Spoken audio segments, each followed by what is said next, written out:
Solving multi-step inequalities. This is how you solve multi-step inequalities. First, you need to solve the inequality as if it is an equation.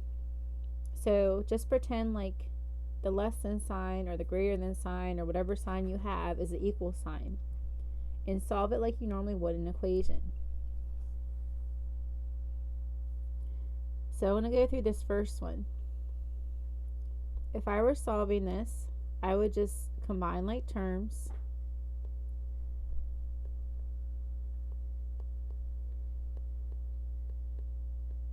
So -1 equals n. Alright, so I've done step 1. The next thing we're going to do is plot that answer on the number line. So you want to keep in mind that if the original problem was less than or greater than, you're going to use an open circle. If it was less than or equal to or greater than or equal to, you're going to use a closed circle. Alright, so I want to go ahead and zoom in on this a little bit. And we're going to set up our inequality, our graph here. Alright, so we are going to put our answer right here in the middle. And then we're going to think of a number that's to the right of that one, -1, and one to the left. So anytime I can use 0, I use 0 because it makes an easy test point. Okay, so I'm going to set that up.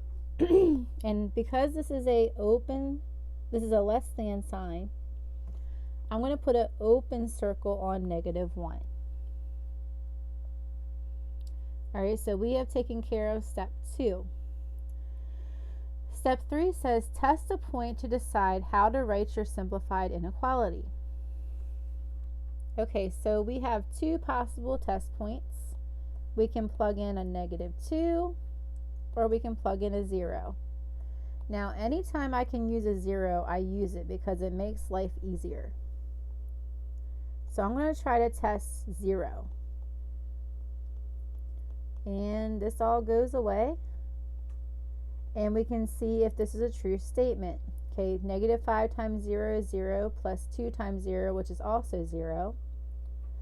So we want to think, is 3 less than 0? Okay, that is not true. That is a false statement. So because that is a false statement, we do not want to go this way, towards the 0. We want to go towards the opposite way. Now what that means is that n, the numbers that we are talking about, where the arrow is, are all less than -1. And that is the answer to my inequality. All the values that are less than -1. Let's try this next problem.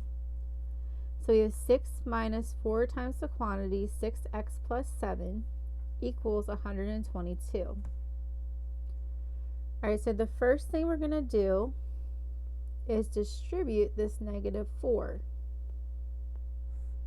So we have 6 minus 24x minus 28 equals 122.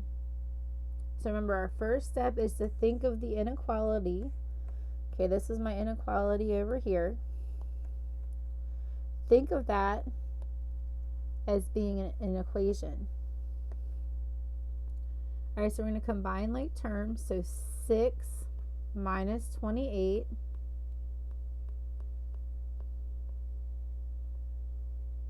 equals -22.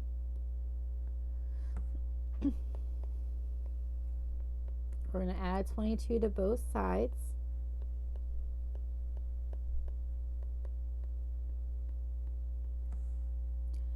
And then we're going to divide by 24. Actually, -24. To save time, I did that math right here. So sometimes you will have to go to the side and make a little scratch work section. Alright, so because we have a positive divided by a negative, my answer is going to be x is equal to -6. So we're going to take that value now, and step 2 is try to figure out what sign we're going to use. All right, so again, I have got negative 6 here. 0 is somewhere over to the right. And you can make up another number over here. We could do negative 12 to keep it consistent if we wanted to. We just need one number to the right and one number to the left. Okay, again, when you can use 0, use it because it makes life easier. All right, so the first thing we're going to do is put a circle here on negative 6. And because this is a greater than or equal to sign, we're going to fill it in all the way.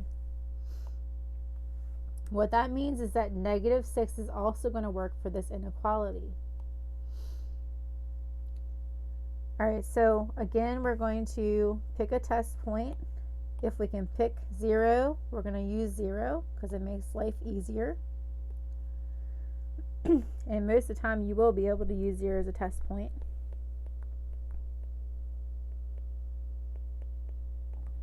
And I'm just going to plug in 0 for x and see what happens. All right, so I evaluated the left side of this inequality. And I got down to this point here. Okay, so let's just use common sense. Okay, 6 minus 28 is never going to be greater than a positive 122. For one, you're going to get a negative over here. And if you're taking 6 and subtracting some from it, you're not going to get to 122. So in this case, 0 is false. It won't always be false.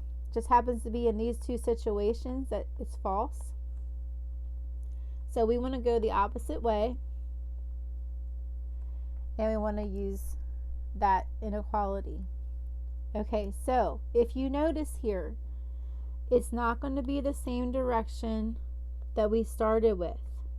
Okay, you have to go through and you have to do a test point to see what works. Okay, so because 0 was false, so when I plug in this 0 into this inequality, I ended up getting something that was false. Okay, that caused me to go the opposite way. So x is actually going to be less than or equal to negative 6. It's very important that you test a point before you write your final inequality.